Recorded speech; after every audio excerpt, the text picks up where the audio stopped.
À minuit, un cri glaçant retentit dans les couloirs de la mystérieuse demeure Vannes. Et quand les portes se sont ouvertes, ce qu'ils ont découvert a glacé le sang de toute la maison. Mais ce n'était que le début d'une série de meurtres impossibles. Et si je vous disais que seul Hercule Poirot, avec ses petites cellules grises, pouvait percer ce secret? Mais attention, tout le monde est suspect. La famille, les domestiques, même celui que vous croyez le plus innocent, pourrait cacher une vérité mortelle. Dites-moi dans les commentaires, selon vous, qui est le coupable? Et commentez aussi votre ville pour que je sache jusqu'où voyagera ce mystère. Restez bien jusqu'à la fin, car je vous promets une révélation qui fera vaciller toutes vos certitudes. Vous n'allez pas croire ce que Poirot a découvert dans la dernière chambre fermée.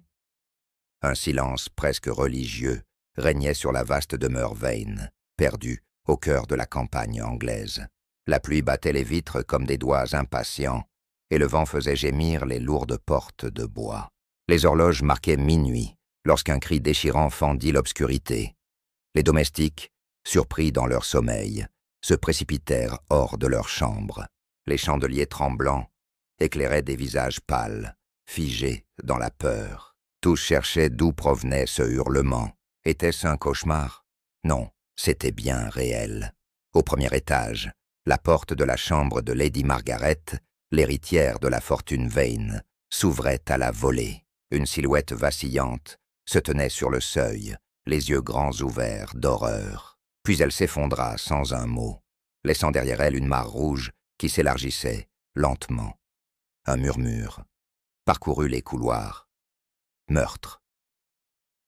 Personne n'osait approcher, mais tous savaient que quelque chose d'irréversible venait de commencer. Le parfum de mystère, plus lourd que la fumée, s'installait dans l'air de la maison. Sir Henry Vane, le patriarche, descendit en robe de chambre, le visage dur, mais marqué par une peur qu'il ne voulait pas montrer. « Fermez toutes les portes. Personne ne quitte cette demeure », ordonna-t-il d'une voix tremblante. Les domestiques obéirent, mais déjà les regards s'accusaient. Chacun se demandait qui avait pu faire cela. Était-ce un crime de passion, de vengeance, ou un secret trop longtemps enfoui, qui explosait enfin au grand jour? Alors que la panique gagnait les couloirs, une voix calme, presque rassurante, s'éleva dans le tumulte. « Mesdames, messieurs, gardons notre sang-froid. Ce crime demande de la méthode et de la réflexion. » Tous se tournèrent vers l'homme élégant, à la moustache parfaitement cirée. Hercule Poirot venait d'arriver à la demeure Vannes ce soir-là, invité par hasard, pour une réception mondaine. Et voilà que le destin lui confiait une énigme meurtrière dès sa première nuit sous ce toit. Ses yeux brillaient déjà d'une étrange lueur. La chasse venait de commencer. Il se pencha sur le corps, observa chaque détail, sans toucher à rien. Puis, levant la tête vers l'assemblée tremblante, il murmura « Ce n'est pas un meurtre ordinaire, mes amis. Ici, il y a une main invisible qui joue avec nous. Et je vous promets, je la démasquerai. » Le corps de Lady Margaret fut transporté dans le grand salon, recouvert d'un drap blanc. Les domestiques s'agenouillaient, murmurant des prières, tandis que la famille Vannes s'asseyait en cercle, les visages décomposés par la peur. Le silence était lourd, presque étouffant, comme si les murs eux-mêmes retenaient leur souffle. Poirot observait chaque expression, chaque geste. Il savait que la vérité ne se cachait pas seulement dans les indices matériels, mais dans les regards fuyants, les mains qui tremblaient et les respirations trop rapides. Déjà, il remarquait des détails que personne d'autre n'aurait vus. « Qui a entendu le cri en premier ?» demanda-t-il d'une voix calme mais ferme. Une domestique leva la main, ses yeux brillants de larmes. Elle jura que la porte de la chambre était verrouillée de l'intérieur quand elle était arrivée. Alors comment le meurtrier avait-il pu entrer et sortir? Ce détail glaça l'assemblée. Un crime dans une pièce fermée, voilà qui relevait presque du surnaturel. Mais Poirot fronça légèrement ses sourcils. Pour lui, il n'existait pas de miracle en matière de meurtre, seulement des illusions savamment construites. Sir Henry, le patriarche, tapa du poing sur la table. « Il faut prévenir la police. » Mais Poirot leva la main doucement. « Non, monsieur. Si nous ouvrons ces portes, avant d'avoir compris, l'assassin pourrait s'échapper, et je vous assure qu'il est parmi nous. » Un frisson parcourut la salle. Les regards se croisèrent, se soupçonnant les uns les autres. Personne n'osait bouger. Chacun savait désormais qu'il était prisonnier de la demeure, enfermé avec un meurtrier invisible. Poirot demanda qu'on verrouille toutes les portes de la maison et qu'on rassemble tout le monde dans la bibliothèque. Son esprit fonctionnait déjà à toute vitesse. Les clés, les horaires, les déplacements de chacun, chaque détail serait important. Dans la bibliothèque, sous l'œil sévère des portraits des ancêtres Vannes, Poirot prit place dans un fauteuil et alluma une petite lampe. « Mes amis, dit-il d'un ton grave, je vous préviens, d'ici la fin de la nuit, je mettrai à jour vos secrets les plus intimes. » Et dans l'ombre, une silhouette baissa la tête, comme si ces mots avaient touché une vérité trop dangereuse à révéler. La bibliothèque devint une salle d'interrogatoire, improvisée. Les flammes de la cheminée projetaient des ombres mouvantes sur les visages tendus. Poirot, installé dans un fauteuil de cuir, fixait tour à tour les membres de la famille et les domestiques, comme un juge silencieux, prêt à révéler leurs mensonges. Il commença par interroger le majordome, un homme âgé, au port rigide. Celui-ci affirma qu'il dormait au rez-de-chaussée et n'avait rien entendu jusqu'au cri. Sa voix était ferme, mais ses yeux évitaient ceux de Poirot. Déjà, le détective notait cette contradiction avec d'autres témoignages.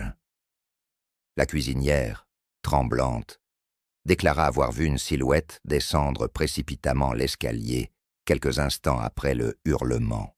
Mais elle ne put dire si c'était un homme ou une femme. Son récit jeta un froid.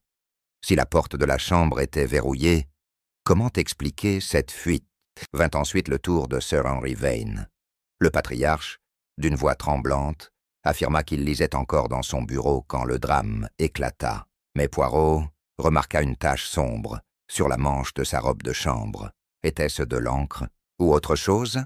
Les enfants de Lady Margaret furent également interrogés.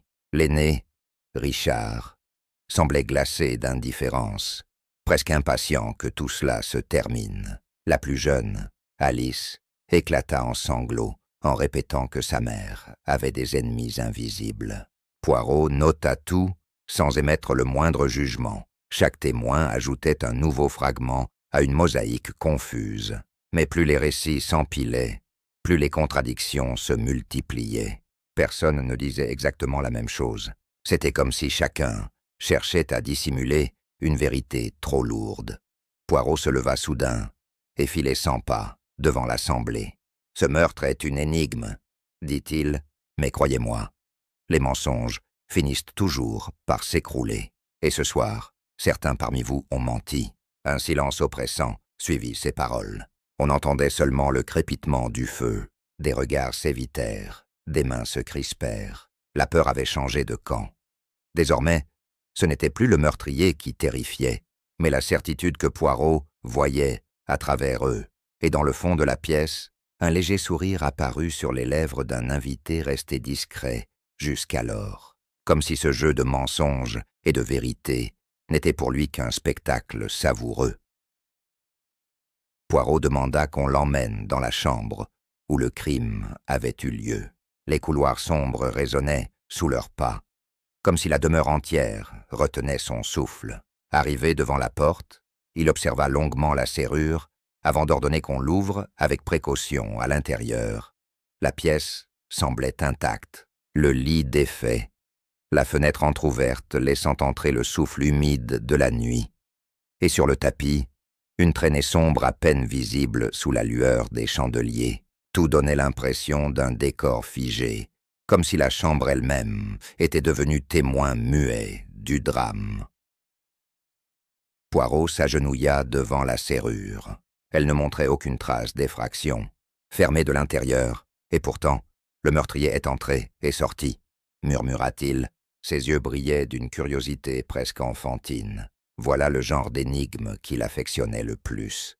Sur la table de chevet, il remarqua un verre à moitié vide. Il le souleva du bout des doigts et observa les reflets à la lumière. « Intéressant », dit-il sans en dire davantage. Mais dans son regard, on devinait qu'il venait de trouver un premier indice crucial.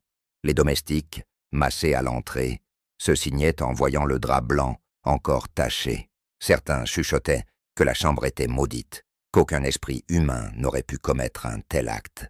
Poirot, lui, se redressa et secoua la tête. Nulle superstition.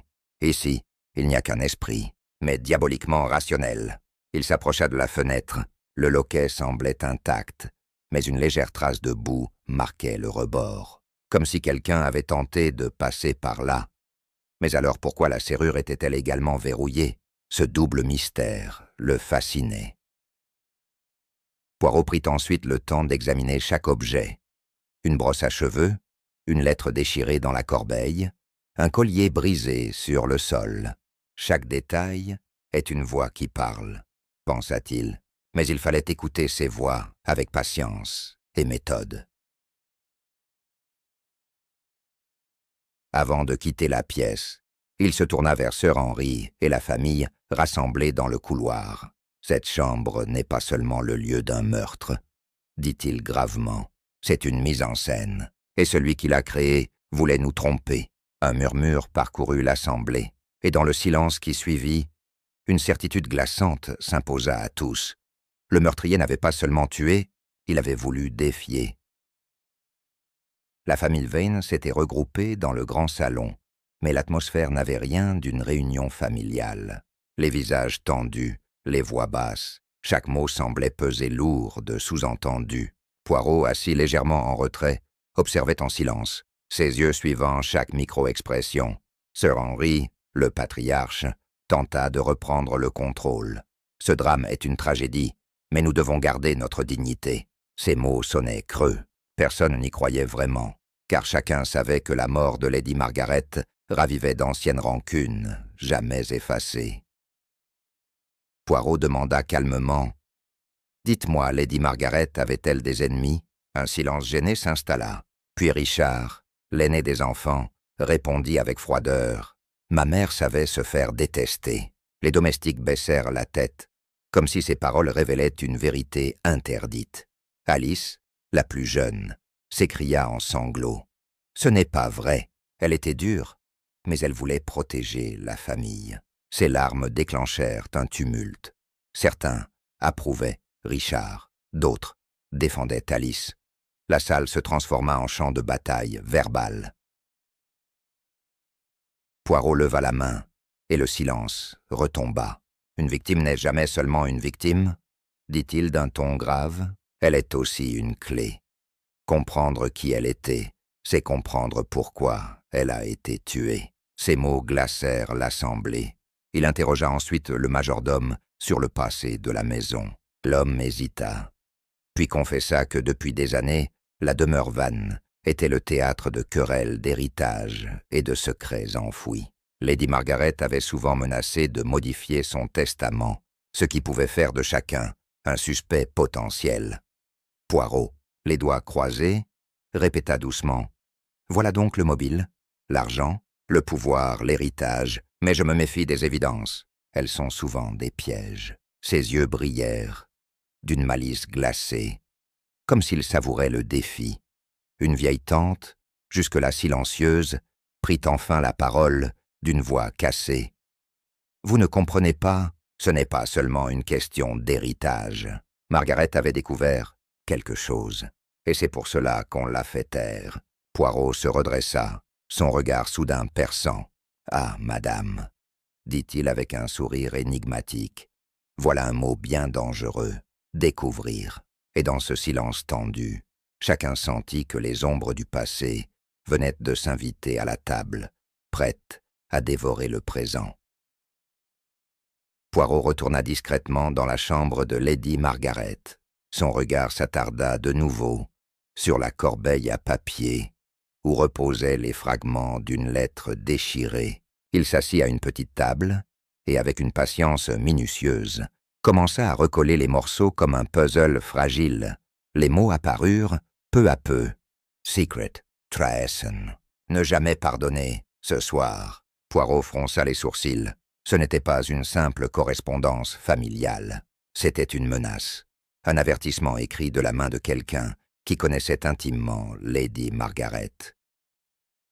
Il appela discrètement Alice, la fille cadette, et lui montra la lettre. Ses yeux s'écarquillèrent. « Ce n'est pas son écriture, » dit-elle d'une voix tremblante. « Mais je reconnais ces lettres. » Elle s'interrompit soudain, comme effrayée d'aller plus loin. Poirot nota ce silence, avec une satisfaction intérieure.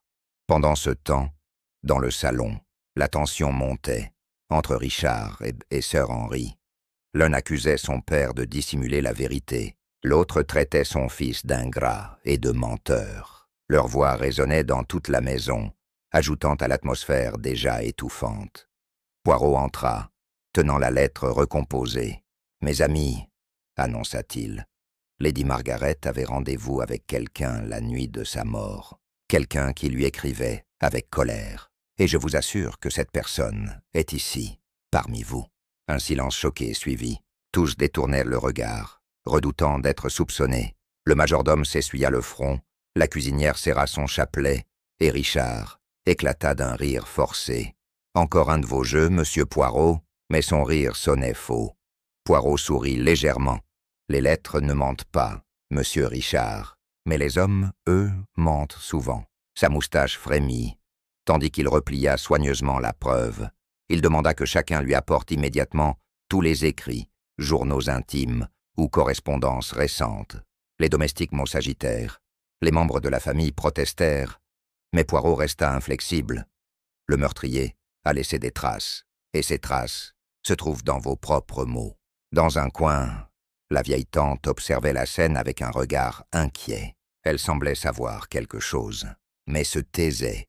Poirot, sans la quitter des yeux, murmura pour lui-même.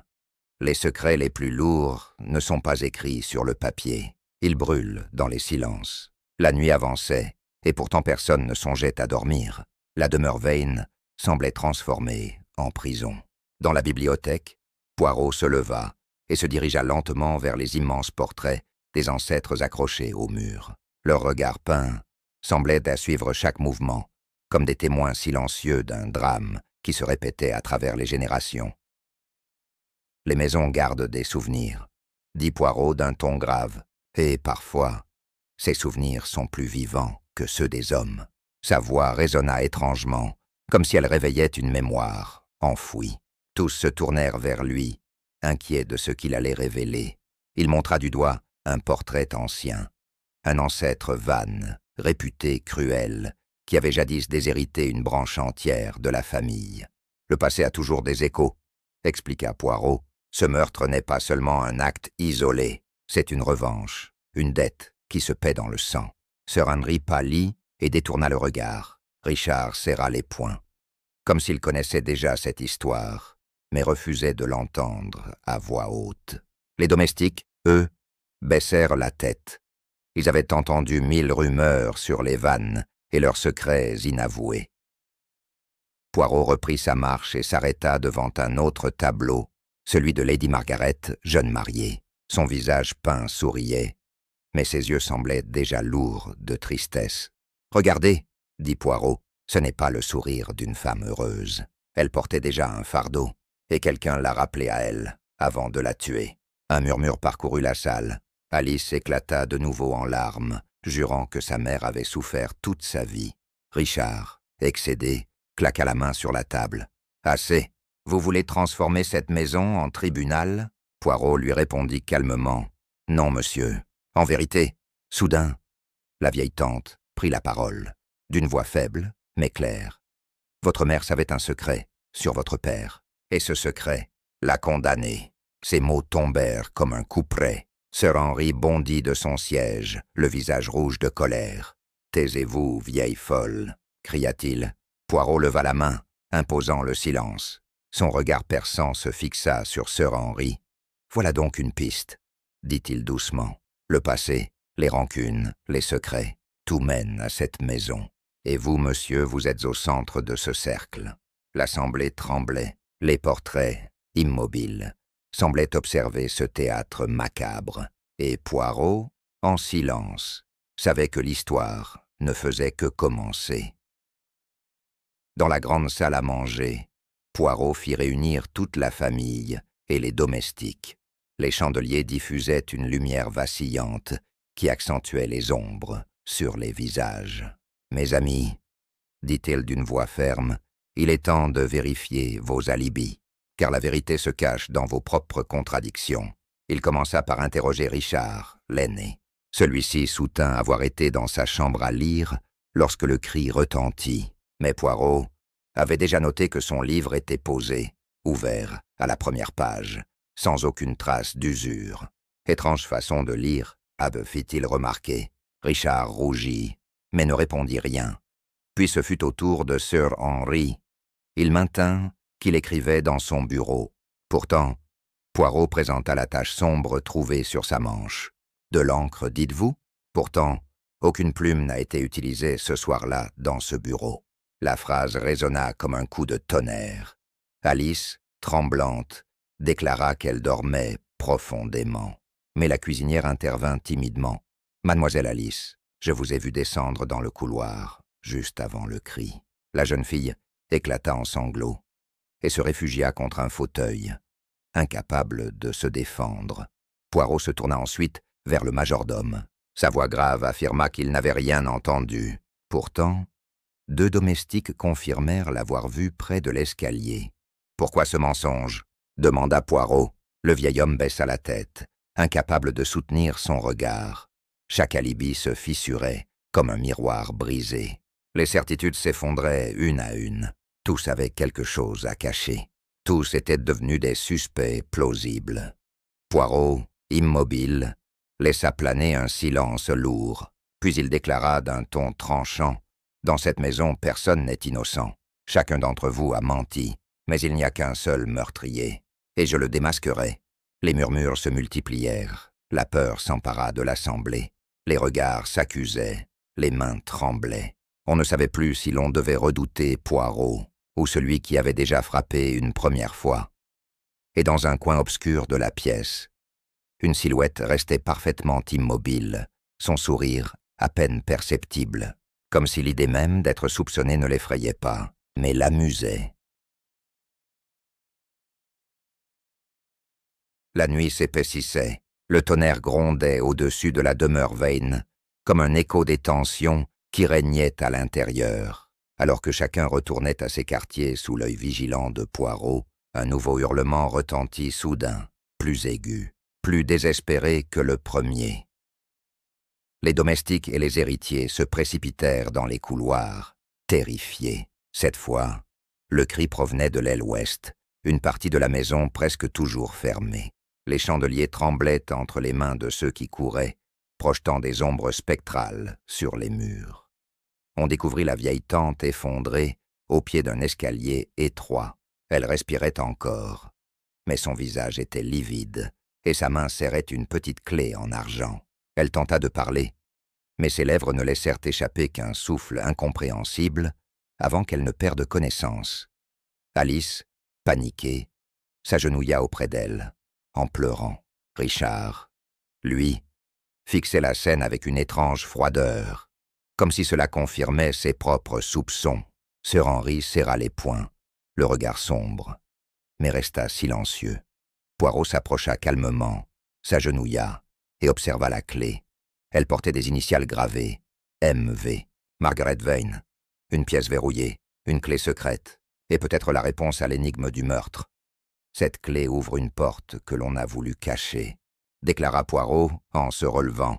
Sa moustache frémit légèrement, tandis que son regard brillait d'une intensité glaciale. Et c'est précisément derrière cette porte que le meurtrier a laissé ses plus grandes traces. Le majordome, blême, tenta de dire que cette aile était abandonnée depuis des années. Mais Poirot lui lança un regard perçant. « Ah, monsieur, les pièces abandonnées sont souvent les coffres des vérités que l'on veut enterrer. » Un silence lourd s'abattit. Chacun craignait déjà ce qui allait être découvert. Car si un secret avait été enfermé, c'était pour une raison suffisamment grave pour justifier un meurtre. Poirot glissa la clé dans sa poche, puis se tourna vers l'assemblée. « Mes amis, le meurtrier a voulu nous égarer, avec des portes closes et des alibis fragiles. Mais cette clé est le début de sa chute. Aux premières lueurs grises de l'aube, Poirot conduisit la famille et les domestiques jusqu'à l'aile ouest, celle que l'on disait abandonnée. Les murs couverts de poussière, les tapis usés et les toiles d'araignée donnaient à cet endroit une atmosphère lugubre, comme si le temps lui-même avait cessé d'y entrer. Devant une lourde porte de chêne, Poirot sortit la petite clé, trouvée dans la main de la vieille tante. Le métal froid s'inséra dans la serrure avec un grincement qui fit frissonner l'assemblée. La porte s'ouvrit lentement, dévoilant une pièce scellée depuis des années. À l'intérieur, un parfum d'humidité et de secrets oubliés flottait.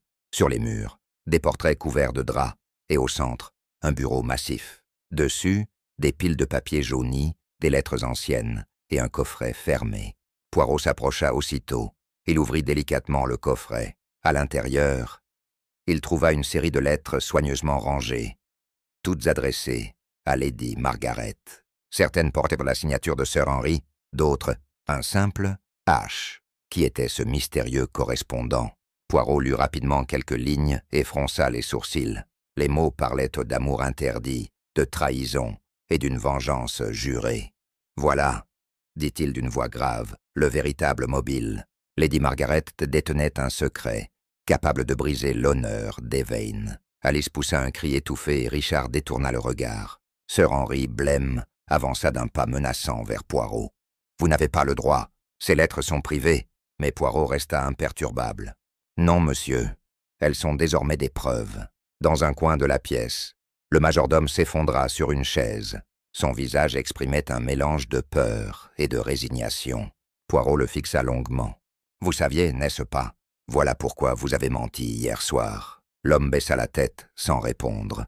Un silence pesant s'installa. Chacun sentait que les murs de la maison parlaient enfin, livrant les vérités qu'on avait voulu étouffer. Mais en même temps, la tension montait.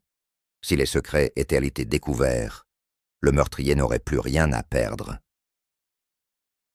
Poirot referma doucement le coffret, ses yeux brillants d'une détermination glaciale. « Mes amis, nous nous approchons du cœur de ce mystère. Mais sachez-le, plus on se rapproche de la vérité, plus le danger grandit. » La découverte des lettres avait jeté un froid glacial sur l'assemblée. Mais Poirot ne se contenta pas de cette trouvaille. Il prit le coffret entre ses mains et le secoua légèrement. Un bruit métallique résonna à l'intérieur, trop lourd pour de simples papiers. « Intéressant, » murmura-t-il. Avec son éternelle minutie, il inspecta le fond du coffret et remarqua une petite rainure. À l'aide de sa canne, il pressa discrètement le bois. Un compartiment secret s'ouvrit, révélant un objet brillant. Un médaillon d'or taché de sang séché. Alice poussa un cri. Richard pâlit. Sir Henry, lui, serra les poings si fort que ses jointures blanchirent. Poirot souleva le médaillon à la lumière. Il contenait une miniature représentant Lady Margaret et un homme que personne ne semblait reconnaître. « Voilà donc l'ombre de ce mystère, » déclara Poirot. « Ce médaillon prouve que Lady Margaret cachait une relation dangereuse, et je crois que c'est cette vérité que quelqu'un voulait effacer à jamais. » Le majordome, tremblant, se leva brusquement. « Rendez-le-moi » cria-t-il d'une voix rauque. Poirot le fixa avec calme. « Pourquoi, mon ami? Parce que vous êtes celui qui l'a offert. » Le silence qui suivit fut encore plus accablant que des aveux. Richard éclata soudain. « Ce n'est pas possible. Vous insinuez que notre mère avait un amant parmi ses propres domestiques. » Sa voix vibrait de rage, mais ses yeux trahissaient aussi une forme de peur. Poirot ne répondit pas immédiatement. Il se contenta de replacer le médaillon dans sa poche. « Mes amis, » dit-il enfin, ce coffret contenait tout ce qu'il fallait pour comprendre. La passion, la trahison et le mobile du crime. La vieille tante, encore faible, leva la main d'un geste tremblant. J'avais supplié Margaret d'arrêter, mais elle ne m'a pas écouté. Elle aimait cet homme, même si cela devait détruire la famille. Ses paroles tombèrent comme une pierre dans un puits, sans fond. Poirot conclut, d'une voix grave. « Ce n'est plus une affaire d'héritage, mes amis. C'est une affaire de cœur brisé et de vengeance. » Poirot rassembla toute la maisonnée dans le grand salon. La tempête grondait encore dehors, donnant à la scène une atmosphère de théâtre tragique. « Mes amis, dit-il d'une voix calme mais autoritaire, il est temps que le meurtrier sache une chose. Je connais son identité. » Un frisson parcourut l'assemblée. Alice éclata en sanglots. Richard serra les mâchoires. Sir Henry devint livide. Chacun retenait son souffle, persuadé que Poirot allait livrer le nom du coupable. Mais il se tut quelques secondes, laissant le silence devenir insupportable. Puis il reprit. « Cependant, avant de le révéler, je vais donner au meurtrier une occasion, une seule. Cette nuit, je placerai le médaillon dans la bibliothèque, sur la table centrale. S'il ose venir le récupérer, ce sera sa perte. » Les domestiques échangèrent des regards inquiets. La cuisinière murmura une prière, tandis que le majordome baissait la tête, ses mains tremblant légèrement. Richard se leva brusquement. « Vous jouez avec nous ?» Mais Poirot resta impassible. « Non, monsieur, je tends un filet, et le poisson y tombera. » La vieille tante leva des yeux implorants vers Poirot. « N'est-ce pas dangereux ?» demanda-t-elle. Poirot esquissa un sourire discret. « Le danger, madame, n'est jamais aussi grand que lorsque le criminel croit avoir encore une chance de s'en tirer. » Plus tard, alors que la nuit s'installait de nouveau, Poirot donna des instructions précises. Chacun devait rester dans sa chambre. Les couloirs seraient surveillés par 2 domestiques choisis. Mais lui, il demeurerait caché dans l'ombre de la bibliothèque, observant. Il plaça le médaillon en évidence, brillant faiblement sous la lueur des chandelles. Puis, seul dans la pièce, il s'assit dans un fauteuil, immobile comme une statue, ses yeux fixés sur la porte. Ses petites cellules grises étaient en alerte maximale. « Le meurtrier viendra, » se dit-il, car les criminels, comme les papillons, ne peuvent ni s'empêcher de revenir vers la lumière qui les condamne. Et dehors, la pluie redoublait, comme si le ciel lui-même pressentait que le drame approchait de son dénouement. La maison s'était plongée dans un silence de tombe. Chacun était enfermé dans sa chambre, craignant le moindre bruit dans le couloir. Dans la bibliothèque, Poirot restait assis dans l'ombre, son regard fixé sur le médaillon posé au centre de la table. Les minutes s'écoulaient, lourdes, interminables. Le tic-tac de l'horloge semblait battre comme un cœur oppressé. Poirot, immobile, guettait. Puis soudain, un léger craquement se fit entendre. Le parquet grinçait sous des pas furtifs. La porte s'ouvrit doucement. Une silhouette encapuchonnée entra, ses gestes nerveux mais rapides. Elle se dirigea droit vers la table, tendit la main vers le médaillon, et au même instant, les chandelles s'embrasèrent. Poirot avait tiré sur une corde discrète, illuminant la scène. Pris sur le fait, l'intrus sursauta, mais il était trop tard. Le visage découvert par la lumière révéla le majordome, blême, ses yeux écarquillés de panique. L'assemblée, prévenue par Poirot, se précipitait déjà dans la pièce, alertée par le signal convenu. Richard bondit. « Je le savais !» cria-t-il. Alice, horrifiée, recula contre un mur. Sir Henry, lui, fixait le majordome avec un mélange de colère et de peur, comme si la vérité lui échappait encore. Poirot leva la main pour imposer le silence. « Mes amis, ce n'est pas encore fini. Oui, cet homme est venu chercher le médaillon, mais cela ne fait pas de lui le meurtrier. » Tous restèrent pétrifiés par cette révélation. Le majordome tomba à genoux. « Je vous en supplie, monsieur Poirot, je voulais seulement protéger son honneur. Lady Margaret, elle m'aimait, mais je ne l'ai pas tuée. » Ses sanglots résonnaient dans la pièce comme un glas funèbre. Poirot l'observa avec attention. Dans ses yeux, il ne vit ni ruse, ni mensonge, mais une douleur sincère. « Vous dites vrai, » murmura-t-il. Puis il se tourna vers le reste de l'assemblée. Le véritable assassin n'est pas encore démasqué. Mais ce piège nous rapproche de lui. Un silence glacé s'abattit. Le masque du meurtrier restait intact. Mais Poirot venait de resserrer l'étau, et chacun comprit. qu'il ne restait plus longtemps avant que la vérité n'éclate au grand jour. Le majordome fut emmené dans une autre pièce, sous la surveillance de 2 domestiques. Dans la bibliothèque, l'air vibrait de tension.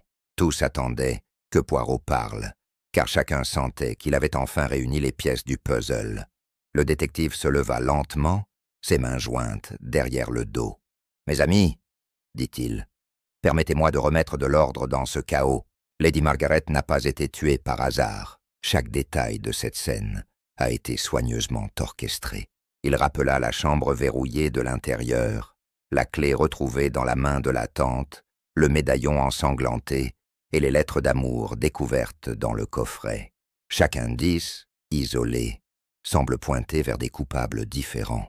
Mais ensemble, ils racontent une seule histoire. Alice, blême, demanda d'une voix faible. « Alors, qui ?» Poirot leva un doigt. « Patience, mademoiselle. Avant de donner un nom, il faut comprendre le mobile véritable.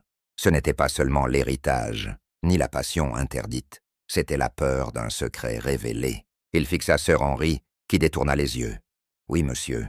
Vous saviez que votre épouse avait découvert vos affaires douteuses. Ces lettres, elles menaçaient non seulement votre réputation, mais l'avenir même de votre fortune.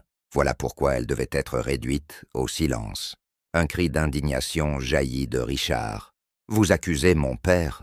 Mais Poirot resta implacable. « Non, monsieur.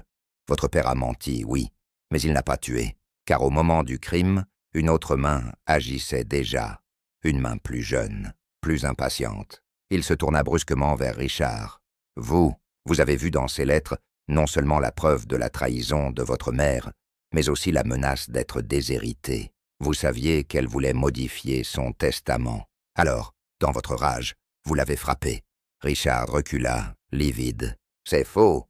cria-t-il, mais ses yeux le trahissaient. Alice fondit en larmes, secouant la tête de désespoir. Sir Henry, lui, resta pétrifié, comme s'il refusait de croire que son propre fils puisse porter un tel fardeau.